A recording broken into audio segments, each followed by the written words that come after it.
YSR news కి స్వాగతం. MLC ఎన్నికల కోడ్ ఉల్లంఘించిన Pithapuram municipal commissioner Kanakarao Pithapuram Janasena party in charge Marreddy శ్రీనివాసరావుతో కలిసి పిఠాపురం మున్సిపల్ కమిషనర్ కనకారావు పట్టభద్రుల ఎన్నికల ప్రచారంలో పాల్గొన్నారు.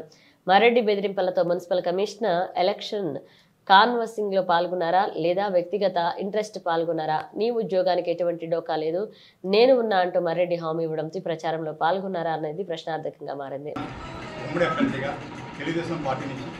వేలపత్ర రాజశేఖర్ గారిని నిలబడడం జరిగింది.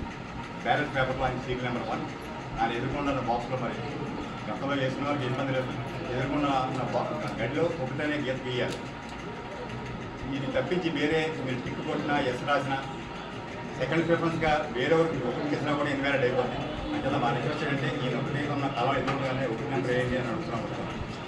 ఎందుకు ఈ సమయంలో మనం ఈ ప్రభుత్వ ఎన్డీఏ అభ్యర్థులు రాజశేఖర్ గారిని సమర్థించాలన్న దానికి మీరు కూడా సవాలు చెప్తున్నాం.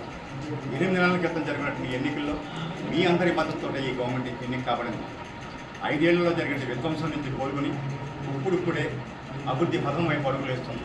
మీరందరూ చూశారు 5 ఏళ్లలో ఏ రోజు జీతం వస్తుందో మీకు తెలియని పరిస్థితుల నుంచి